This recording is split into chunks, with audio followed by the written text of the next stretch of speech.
I wanted to start off by actually just getting a sense of who's in the room. So perhaps I could ask you to raise your hand if you are a lawyer or training to be a lawyer, perhaps. How about a scientist of some type or other? And if you've not raised your hand for either of those. Wonderful. And if you're online, then you're very welcome to raise your hand, but unfortunately I won't be able to see it. And then perhaps when we talk about the issue of causation in climate change litigation in particular, we're talking about the relationship between greenhouse gas emissions and the manifestations of climate change that result in losses for claimants. And perhaps I could also have a show of hands in the room for whether or not you think it would be possible, in principle, in climate-related lawsuits to establish a causal relationship in law between greenhouse gas emissions and their consequences. So if you think that would be possible, would you raise your hand? And if not, would you raise your hand now? I think there have been a few abstentions. Why do you think it wouldn't be possible? If you don't mind me putting you on the spot. I'm not sure at all, but I feel like it's super complicated to really show the causation because it affects everyone. Then how are you able to prove that it's going to affect the claimant in particular, and that in particular he is or she is a victim? Fantastic. And I hope that over the next 20 minutes, my remarks will address perhaps some of those issues. There may, of course, remain issues of law, but in principle, at least, as an issue of science, I think, can clarify the facts of these sorts of cases. It can demonstrate the relationship that exists between greenhouse gas emissions and the consequences of climate change. And I really appreciated Professor Keller's remarks before. And I recognize the fact that science, or at least there may be a perception that science can sometimes complicate the facts. But I hope in the next few minutes I can show how science can also clarify, how science can clarify at least the factual basis for the claims being made before the courts. And when I'm talking about climate science today, I'm going to particularly focus on a branch of this science known as attribution science. It's developed over the last 2 decades or so, and it describes a set of scientific methods that addresses these sorts of causation issues in climate litigation. Some years ago, you would have heard the media often report, after some sort of extreme weather event had happened, that it's not possible to quantify the contribution that climate change makes, or that greenhouse gas emissions from human activity make, to any one weather event. That is no longer true. We have scientific methods that allow us to answer these questions. We can demonstrate the contribution that climate change makes to a wide range of weather events, be they heat waves, storms, droughts, floods, and also to rising sea levels and glacier retreat around the world.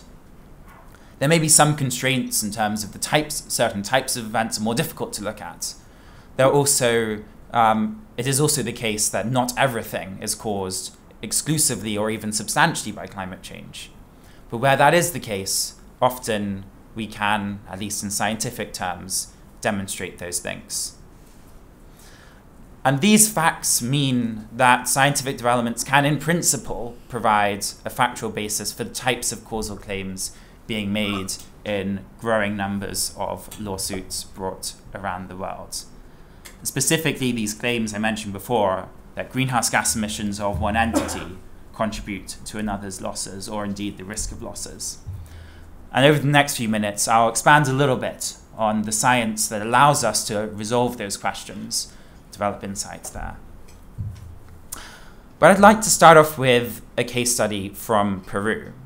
This is Laguna Palcococha in the Peruvian Andes, and behind it you see the Palcaraju Glacier.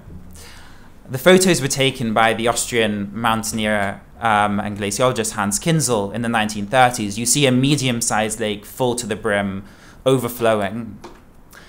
And in 1941, a few years after those photos were taken, Laguna Palcacocha burst in what's called a glacial lake outburst flood, devastating parts of the city of Huaraz below it, killing at least 1,800 people. This photo showing large portions of the city still covered in debris and mud and silt was taken 6 years later. But over the last 70 years or so, the retreat of the Palcaraju Glacier has seen Laguna Palcacocha expand substantially. The lake is now substantially larger than it was after the 1941 flood, in fact 34 times larger in volume than it was in the 1950s. And this is despite efforts over decades to lower the lake levels, to install siphons to remove water from the lake. But nevertheless, the lake, as I say, is substantially larger than it was then, and it's considered to continue to present a serious danger to Huaraz below it. And the role of climate change in this story has come under particular scrutiny due to the gentleman on the left in this image. Saul Luciano Luya brought a case before the courts in Germany arguing that under the Article 1004 of the German Civil Code, he, or RWE, a German energy company, should pay part of the costs of measures needed to protect the city in proportion to their historical contribution to climate change. And while the case was dismissed due to a range of factors, including difficulties in demonstrating the specific link between the emissions of one particular entity that you mentioned before and specific impacts of climate change manifesting in Peru in the first instance, on appeal, it's entered an evidentiary phase where two main scientific questions have emerged. The first being, is it indeed the case that the lake threatens the city? And the second, if so, is this climate change? Now, to give you an idea of the power of developments in climate science in resolving these sorts of questions, the sorts of evidence available to answer these questions when the case was first filed were those from the Intergovernmental Panel on Climate Change reports. It's an authoritative body of evidence that collects knowledge from across the scientific community and is directly accepted by governments. But the problem with IPCC evidence is it can be regional or global in scale, and in some cases, as a result of this, and a result of the sort of negotiation process by which these consensus understandings of the science emerge, it can be relatively equivocal. So the sorts of statements that the case relied on in the first instance was that only more than half of the observed warming over the last 60 years was due to human influence on the climate. We now know, in fact, that essentially all the observed change in temperature is a consequence of human influence on the climate. And in fact, that particular quote comes from the fifth assessment report of the IPCC, and the very next sentence says that the best estimate is pretty much all the observed warming is attributable. On the glacier retreat side of things, which has created this flood risk that exists today, the statements were similarly equivocal, talking about the fact that glaciers worldwide are retreating in part due to increases in local temperature levels. But what developments in science allow us to do and allow us to understand in these sorts of settings is just how much climate change is affecting this specific setting. And some research with colleagues of mine in Oxford and in Seattle, we found that human-induced warming was responsible for virtually all, certainly 95%, of the observed warming in the region around the glacier, and that the retreat of the glacier that led directly to this increase in flood risk was a direct consequence of that warming. It couldn't have happened due to natural variability alone, but moreover, our best estimate was essentially all the retreat of the glacier was attributable to this warming that in turn was a direct consequence of human activity.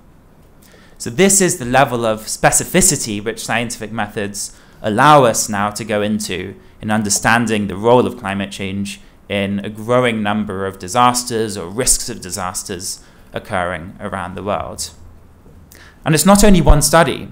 In the last few years, studies like these have been conducted for a wide range of events around the world, both weather events, sea level rise, and other sorts of impacts of climate change. A substantial portion of these studies, all the red dots on the board behind me, found some role of climate change to a greater or lesser extent. And what we now have is an understanding of, for quite a number of events around the world, just to what extent climate change is playing a role.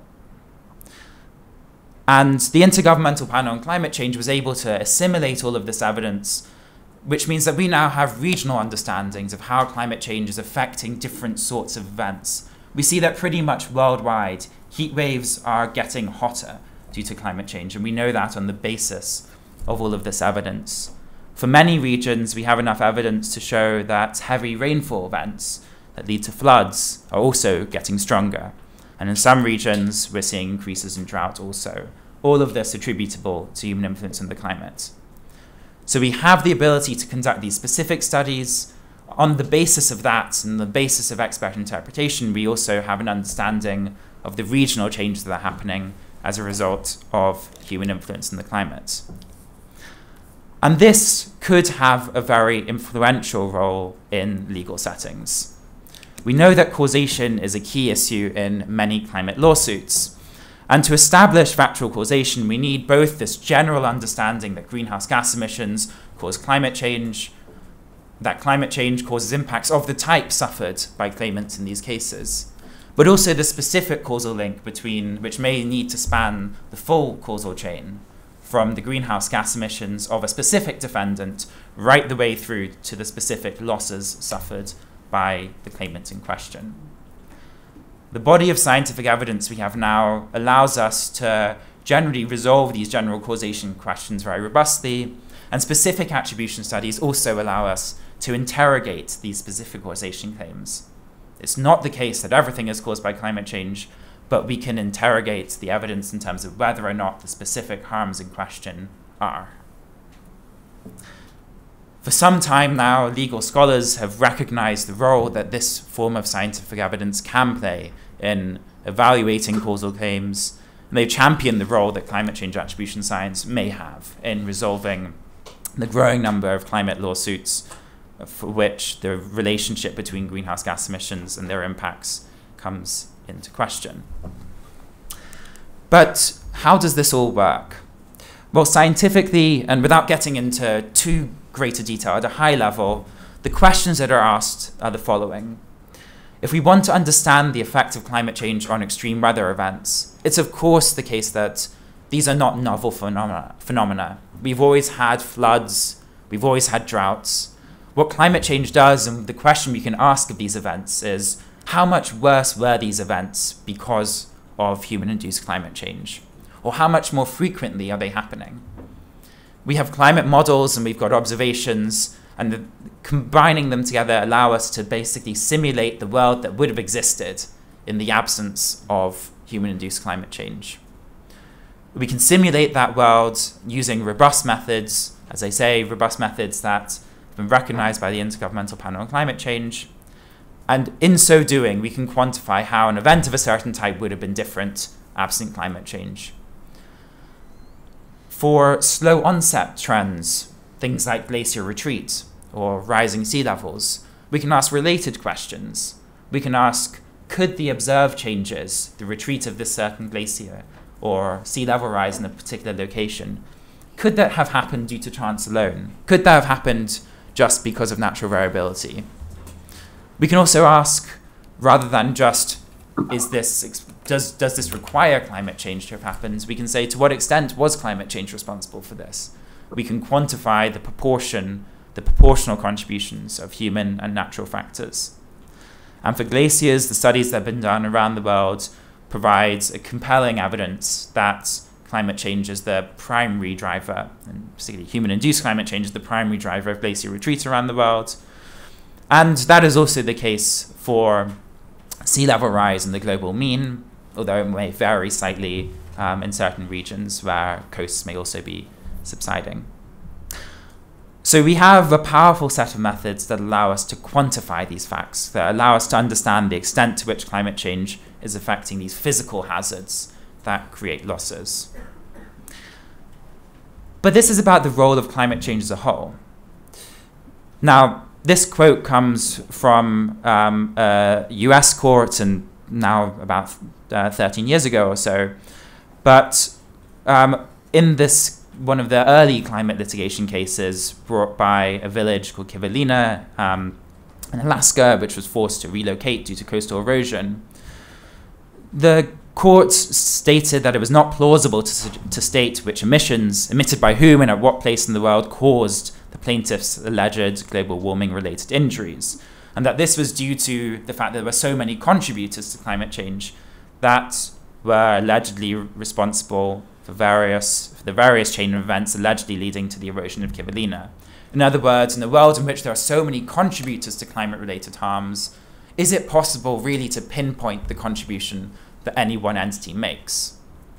Now, unlike some other harms that happen outside the climate context, it's not the case that it is the molecules of carbon dioxide emitted by one country that causes one weather event and another country that causes another weather event, but rather all emissions are combined in the atmosphere, collectively result in global warming, and global warming in turn leads to the manifestations of climate change around the world.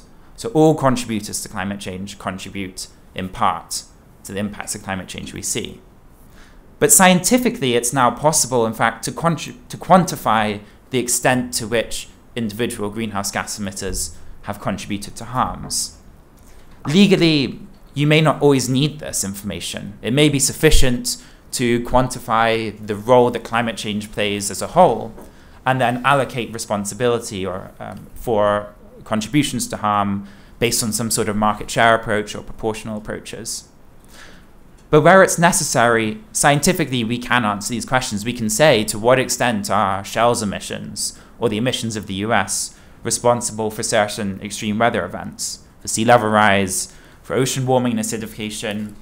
And we can do that both for events that have already happened and also for projections of changes that might happen in the future. There are studies that have done all of these things.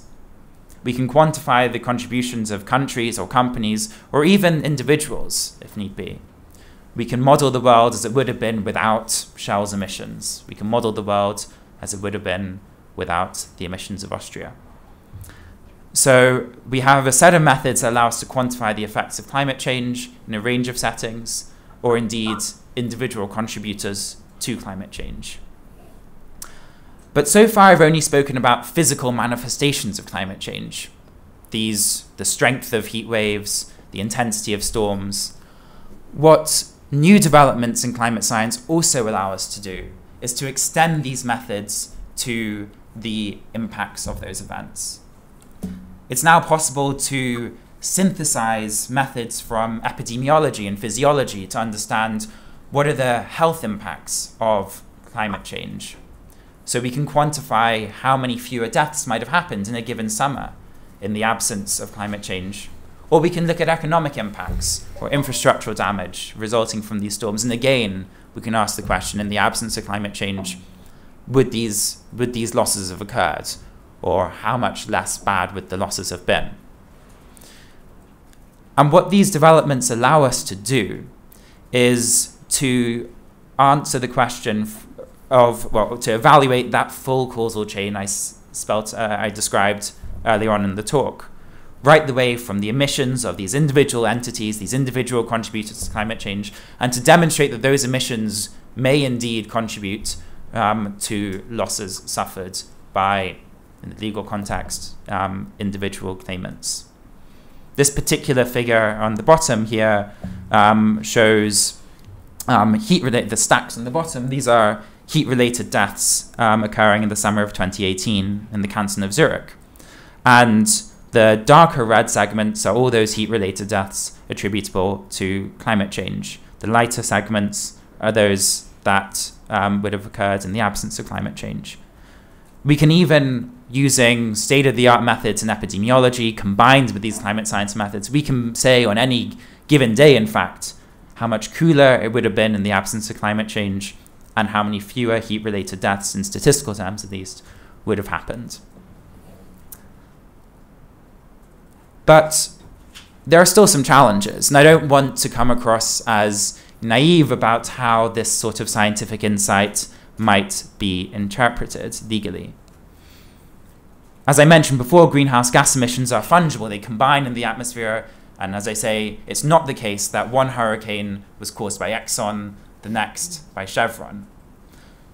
But legally, this is not exclusive to climate change. It's not a novel issue. There are many other impacts of certain human activities that combine in their contributions, lead to combined effects, and courts, using market share or proportional approaches, have found ways to allocate damages among defendants according to the proportion of emissions for which they're responsible. It would also be possible, as I said earlier, to quantify specifically what the magnitude of impacts would be in the absence of any one defendant's contributions, if need be. There's also the issue that I flagged right at the start, that the sorts of impacts of climate change we talk about in general are not these totally novel phenomena. That heat waves would have happened in the absence of climate change, that storms could have happened too. Again, we're able to quantify how much more likely these events are to occur, or how much more intense they are than they would otherwise have been. And once again, there are legal tests available that can understand whether or not the magnitude of these changes attributable to climate change would be sufficient to overcome causation tests. And then there's the issue that science and climate science and attribution science is far from unique in this context, of course has some sources of uncertainty. When we conduct these studies, there's not only one number, but we give often a range of numbers that characterize the uncertainty we have in our results. It results from a range of different things, including the fact that we have not perfectly observed the world. Our models can't perfectly capture all these processes. But we understand really well what these sources of uncertainty are in general. We can quantify just how sensitive results are to uncertainty. And if the findings ultimately are robust to these sources of uncertainty, such that even essentially accounting for the sensitivity of our findings to these various sources of uncertainty, we can still demonstrate a contribution of climate change, then this may provide still a robust basis on which to make claims or to interrogate the claims being made. So the sensitivity of our results to these various methodological choices and sources of uncertainty, that can also be evaluated. And these developments in climate science occur in the context of broader changes in climate science that have allowed us to better understand the problem with which we're confronted. It's not only attribution, but also climate change projections give us increasing confidence that we know what will happen to various aspects of the climate system based on the choices made today, in terms of how much greenhouse gas emissions are produced in future.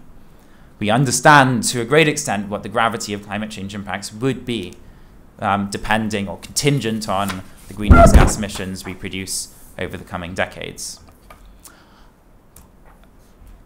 Jan will probably speak more about this in the afternoon, but with climate change mitigation modeling, we have a better understanding of just what we need to do to meet the goals of the Paris Agreement. So we know what would happen if we continue to vent large amounts of carbon in the atmosphere. We also know where we need to go to meet our international obligations, international law under the Paris Agreement. And then lastly, there is this point that I've focused on in my remarks, that developments in attribution science, they demonstrate these scientific links between greenhouse gas emissions in companies or countries, the losses suffered by plaintiffs in climate lawsuits. Scientifically, the facts are relatively clear. In principle, all of this could support the establishment of legal causation. Now it's really a case of over to the lawyers for the legal interpretation side of all of this. And there will continue to be disputes over the specific interpretation of the science, but in principle, the facts are clear. Climate change is affecting a wide variety of events around the world. So attribution science, to conclude, has become widely recognized as an authoritative source of insight into the impacts of climate change. The studies that we conduct today can, if necessary, span the full causal chain from greenhouse gas emissions to the humanitarian or economic impacts of climate change. We know, of course, that not all disasters are direct or even substantially caused by climate change.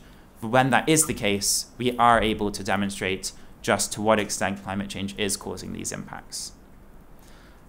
One consequence of this for the legal community, of course, is that it's very important that we understand before bringing any one case whether or not it would be well-grounded scientifically.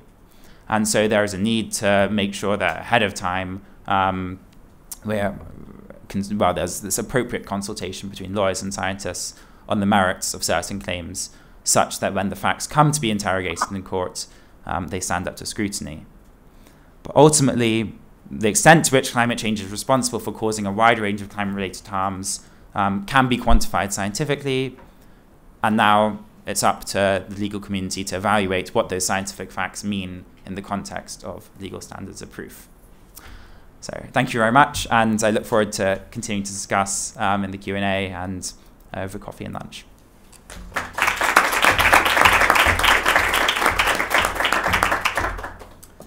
Thank you very much, Rupert. We are perfectly on time. It's 11:01. I have just one short question to you. You have alluded a lot to we. Could you explain a little bit who we is? Where are you talking from?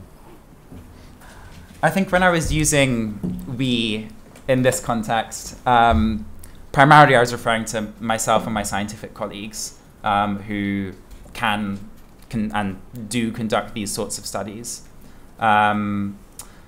It's of course, we have, as a scientific community, a range of methods, different approaches for answering these sorts of questions, and so it's not the case that everyone's doing exactly the same thing. But I think I was primarily using it sort of rhetorically to refer to what the scientific community as a whole is able to offer as insight and evidence in these sorts of settings.